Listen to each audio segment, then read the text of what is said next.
الحمدللہ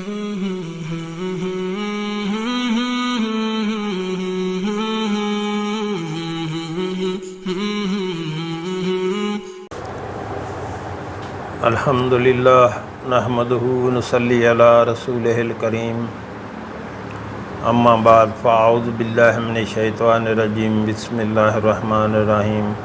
محترم ناظرین، السلام علیکم ورحمۃ اللہ وبرکاتہ۔ طہارت نماز کے لیے شرط ہے، یعنی پاکیزگی نماز کے لیے شرط ہے۔ رسول اللہ صلی اللہ علیہ وسلم نے ارشاد فرمایا، طہارت کے بغیر نماز قبول نہیں ہوتی، اور طہارت دو چیزوں سے حاصل ہو سکتی ہے، نمبر 1 پانی سے اور نمبر 2 مٹی سے، اگر پانی میسر نہ ہو۔ پانی کے احکام و مسائل: پانی پاک ہے اور پاک کرنے کی صلاحیت رکھتا ہے۔ نبی اکرم صلی اللہ علیہ وآلہ وسلم نے ارشاد فرمایا، پانی پاک ہے اور دوسری چیزوں کو پاک کرنے کی صلاحیت رکھتا ہے، اسے کوئی چیز ناپاک نہیں کرتی، یعنی پانی کو کوئی چیز ناپاک نہیں کر سکتی۔ مزید برآں جب صحابہ کرام رضوان اللہ اجمعین نے رسول اللہ صلی اللہ علیہ وآلہ وسلم سے سمندری پانی کے ساتھ وضو کرنے کے متعلق دریافت فرمایا تو آپ نے ارشاد فرمایا، سمندر کا پانی پاک ہے اور پاک کرنے والا ہے۔ رفع حاجت کے لیے دور جائیں، جہاں آپ کو کوئی دیکھ نہ سکے۔ رسول اللہ صلی اللہ علیہ وسلم قضائے حاجت کے لیے دور تشریف لے جاتے اور چھپ کر بیٹھتے کہ کوئی آپ کو دیکھ نہ سکتا۔ دور حاضر کے مسائل اور ضروریات کے تحت باتھ روم استعمال کیے جاتے ہیں جہاں انسان چھپ کر بیٹھتا ہے، پس یہ بھی اس سنت نبوی کی اتباع ہے جس میں یہ بیان ہے کہ آپ قضائے حاجت کے لیے اتنا دور جاتے کہ نظروں سے اوجھل ہو جاتے۔ ایسی جگہ بیٹھیں جہاں پیشاب کے چھینٹے آپ کے جسم پر نہ پڑیں۔ رسول اللہ صلی اللہ علیہ وسلم حاجت کے لیے قضائے حاجت کے لیے صحرا میں تشریف لے جاتے تو ایک نیزہ ساتھ لے جاتے۔ نیزہ زمین کو نرم کرنے کے لیے لے جاتے تاکہ پیشاب کے چھینٹے جسم پر نہ پڑیں، یعنی جب پیشاب کرنے کے لیے بیٹھیں تو زمین کو، مٹی کو ذرا نرم کر لیں تاکہ جو پیشاب کے چھینٹے ہیں وہ آپ کے اوپر نہ پڑیں۔ قبلہ کی طرف منہ یا پیٹھ کر کے نہ بیٹھیں۔ رسول اللہ صلی اللہ علیہ وسلم نے ارشاد فرمایا، جب قضائے حاجت کے لیے جاؤ تو قبلہ کی طرف منہ کرو نہ پیٹھ، یعنی نہ قبلہ کی طرف پیٹھ کریں اور نہ منہ کریں۔ گزرگاہ اور جہاں سایہ دار درختوں کے نیچے لوگ مجلس کرتے ہیں وہاں قضائے حاجت سے پرہیز کیا جائے، یعنی جہاں راستہ ہو وہاں جو ہے آپ پیشاب پخانہ نہ کریں، اور جہاں سایہ دار درخت ہو اس کے نیچے بھی پیشاب پخانہ کرنے سے منع فرمایا۔ چنانچہ نبی کریم صلی اللہ علیہ وآلہ وسلم نے ارشاد فرمایا، دو باس لعنت امور سے بچو۔ صحابہ کرام رضوان اللہ اجمعین نے عرض کیا، وہ کون سے امور ہیں؟ آپ صلی اللہ علیہ وسلم نے فرمایا، لوگوں کے راستے میں اور سایہ دار درختوں کے نیچے قضائے حاجت کرنا، یعنی راستے میں جہاں گزرگاہ ہو اور سایہ دار درخت کے نیچے جو ہے آپ پخانہ وغیرہ کرنے سے منع فرمایا رسول اللہ صلی اللہ علیہ وآلہ وسلم نے۔ قضائے حاجت کے وقت بات کرنا منع ہے۔ نبی کریم صلی اللہ علیہ وسلم نے ارشاد فرمایا، جب دو آدمی قضائے حاجت کے لیے بیٹھیں تو ایک دوسرے سے چھپ کر بیٹھیں اور وہ آپس میں گفتگو نہ کریں، کیونکہ اس سے اللہ تعالیٰ ناراض ہوتا ہے۔ محترم ناظرین، یہاں آپ سے گزارش کرنا چاہوں گا، ہمارے ہاں دن کے ٹائم میں ایک دسترخوان چلایا جاتا ہے جو کہ فری آف کاسٹ، بلا معاوضہ کوئی بھی اس میں کھانا کھا سکتا ہے۔ ہمارے آقا صلی اللہ علیہ وآلہ وسلم کا فرمان ہے، سلام کو عام کرو، یعنی سب کو سلام کرو، کوئی جاننے والا ہو یا نہ جاننے والا ہو، سب کو سلام کرو اور لوگوں کو کھانا کھلاؤ، سلامتی کے ساتھ جنت میں داخل ہو جاؤ گے۔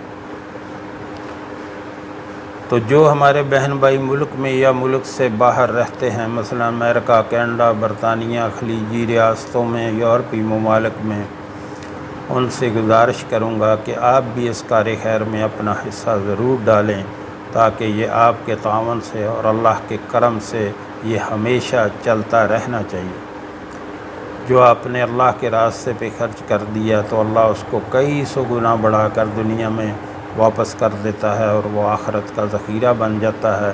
جو آپ نے دنیا کے اوپر خرچ کر دیا تو وہ ضائع ہو گیا، اور جو اللہ کے راستے پہ خرچ کر دیا وہ باقی بچ گیا، وہ ہمیشہ کے لیے آخرت کا ذخیرہ بن گیا۔ تو نیچے ویڈیو میں میرا واٹس اپ نمبر چل رہا ہے، اس پہ رابطہ کر کے آپ طریقہ کار پوچھ سکتے ہیں۔ اللہ ہم سب کو نیک عمل کی توفیق عطا فرمائے۔ بیت الخلاء میں داخل ہونے سے پہلے دعا پڑھ لیا کریں۔ سیدنا انس رضی اللہ تعالیٰ عنہ سے مروی ہے، رسول اللہ صلی اللہ علیہ وسلم جب رفع حاجت کے لیے بیت الخلاء میں داخل ہونے کا ارادہ فرماتے تو یہ دعا پڑھتے: اللہم انی اعوذ بک من الخبث والخبائث، اے اللہ میں خبیث جنوں اور خبیث جننیوں کے شر سے تیری پناہ چاہتا ہوں۔ اور جب بیت الخلاء سے باہر نکلیں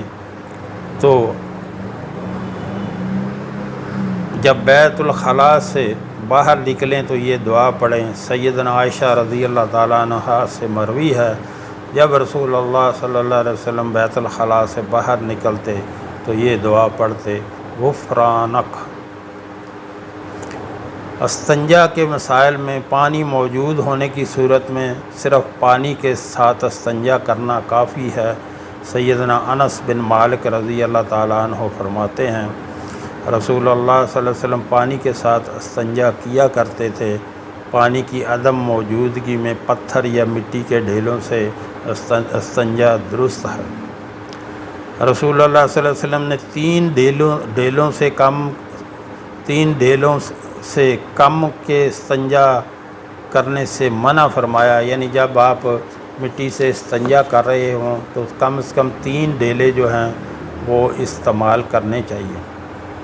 اور یاد رہے کہ نہ گوبر سے جو ہے آپ وہ گوبر کو استعمال کریں، سوکھے ہوئے گوبر کو، اور نہ ہڈی کو استعمال کریں۔ نبی کریم صلی اللہ علیہ وسلم نے پتھر یا مٹی کے طاق ڈھیلوں سے استنجا کا حکم فرمایا۔ رسول اللہ صلی اللہ علیہ وسلم نے گوبر اور ہڈی کے ساتھ استنجا کرنے سے منع فرمایا، اور اسی طرح دائیں ہاتھ کے ساتھ استنجا کرنے سے منع فرمایا، یعنی کہ رائٹ ہینڈ سے استنجا کرنے سے منع فرمایا۔ استنجا کے بعد زمین کے ساتھ ہاتھ ملنا مستحب عمل ہے۔ سیدنا ابو ہریرہ رضی اللہ تعالیٰ عنہ فرماتے ہیں، نبی کریم صلی اللہ علیہ وسلم ایک دفعہ قضائے حاجت سے فارغ ہوئے تو آپ صلی اللہ علیہ وسلم نے پانی کے ایک برتن سے استنجا کیا، پھر اپنا دائنا ہاتھ زمین کے ساتھ ملایا۔ یعنی آج کل جو ہے وہ صابن وغیرہ استعمال کیا جاتا ہے، اگر صابن آپ کے پاس موجود نہ ہو تو آپ جو ہے وہ مٹی کو جو ہے ایسے زمین پہ ہاتھ مار کے جو ہے اس پہ آپ صابن کے طرح استعمال کر سکتے ہیں اس کو۔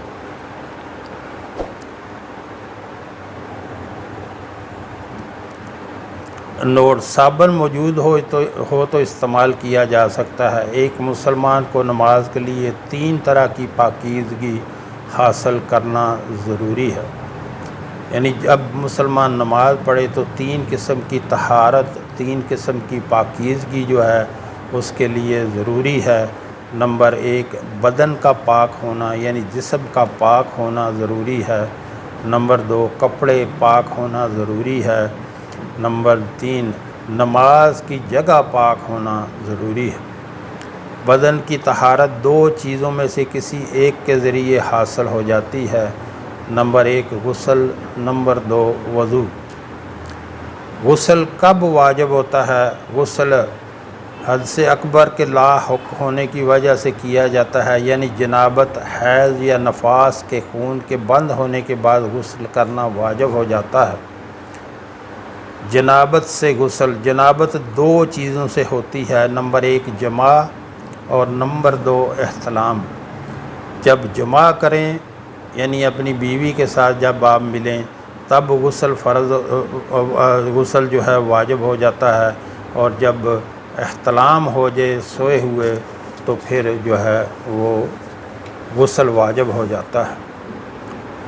جماع سے غسل فرض ہو جاتا ہے، جب جماع کرتے ہیں اپنی بیوی کے ساتھ تو وہ فرض ہوتا ہے اگرچہ انزال نہ بھی ہو۔ رسول اللہ صلی اللہ علیہ وسلم نے ارشاد فرمایا، جب مرد عورت کی 4 شاہوں کے درمیان جماع کے لیے بیٹھے اور کوشش کرے تو ان دونوں پر غسل واجب ہو جاتا ہے اگرچہ انزال نہ بھی ہو، یعنی کوئی ڈسچارج ہو نہ ہو، غسل جو ہے وہ واجب ہو گیا۔ احتلام سے غسل، احتلام یہ ہے کہ سوتے یا جاگتے میں شہوت سے جوش کے ساتھ منی خارج ہو جائے۔ احتلام مردوں اور عورتوں دونوں کو ہوتا ہے، لیکن مردوں کی بنسبت عورتوں کے زیادہ ہوتا ہے۔ کپڑوں پر احتلام کے نشانات دیکھ کر غسل کرنا چاہیے، اگرچہ احتلام یاد نہ ہو، نیند میں احتلام محسوس ہوا لیکن کپڑوں پر منی کے نشانات نہیں تو غسل فرض نہیں۔ چنانچہ سیدہ عائشہ رضی اللہ تعالیٰ عنہ فرماتی ہیں، نبی کریم صلی اللہ علیہ وسلم اس شخص کے متعلق پوچھا گیا جو کپڑوں پر تری دیکھے جبکہ اسے احتلام یاد نہ ہو، تو آپ صلی اللہ علیہ وسلم نے فرمایا اسے غسل کرنا چاہیے۔ یعنی آپ کو اگر کسی بھی حالت خواب میں بھی احتلام ہو یا جیسے بھی ہو تو آپ جو ہے وہ غسل کریں، یہ غسل آپ کے اوپر واجب ہے، فرض ہے۔ پھر اس شخص کے متعلق پوچھا گیا جسے نیند میں احتلام محسوس ہو لیکن کپڑوں پر تری نہ دیکھے تو اس پر آپ صلی اللہ علیہ وسلم نے فرمایا اس پر غسل نہیں۔ تو محترم ناظرین، آج ہمارے ایمان ایسے نہیں ہیں جیسے رسول اللہ صلی اللہ علیہ وسلم کے دور میں لوگوں کے تھے، اور احتیاطاً جو ہے وہ طہارت ضروری ہے، جو ہے بندے کو طہارت میں رہنا چاہیے ہر وقت۔ جب صبح آپ اٹھتے ہیں نہاتے ہیں تو آپ جو ہے وہ جیسے غسل ہوتا ہے ایسے غسل کر لیا کریں تاکہ پورا دن جو ہے آپ کو کسی بھی پریشانی، ذہنی ٹینشن، یعنی یہ فکر نہ رہے کہ پتہ نہیں میرے اوپر جو ہے غسل کرنا چاہیے تھا یا نہیں کرنا چاہیے تھا۔ تو طہارت کے لیے یہ بہت اچھا ہے کہ بندہ احتیاط کرے۔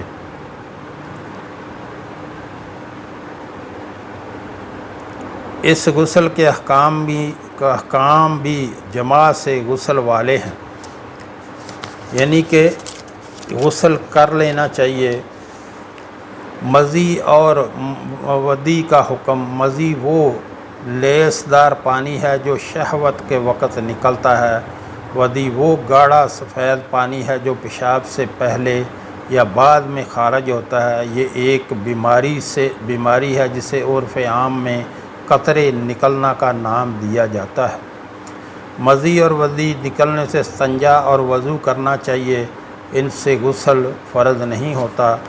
محترم ناظرین، کہتے ہیں کہ ایسے جس کو قطرے آنے کی بیماری ہو تو وہ جو ہے استنجا کرے اور جو ہے وہ وضو کرے، اس کو غسل کرنے کی ضرورت نہیں ہے۔ ابھی جس کو قطرے آتے ہوں، ہر وقت جب پیشاب کے بعد اس کو قطرے آئیں تو وہ ہر وقت اس کو جو ہے غسل کرنا ضروری نہیں ہے، وہ جو ہے وہ استنجا کرے اور وضو کرے۔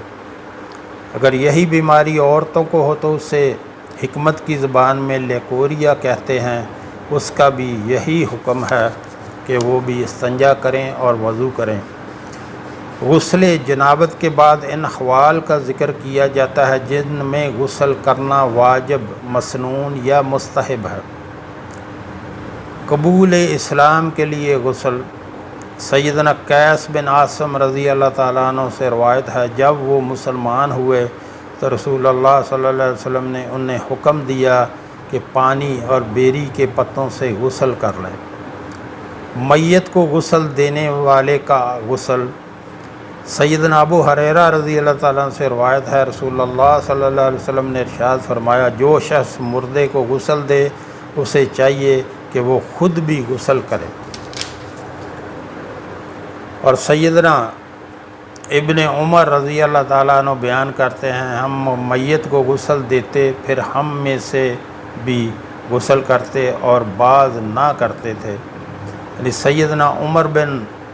سیدنا ابن عمر رضی اللہ تعالیٰ عنہ بیان کرتے ہیں، ہم میت کو غسل دیتے، پھر ہم میں سے بعض غسل کرتے اور بعض نہ کرتے۔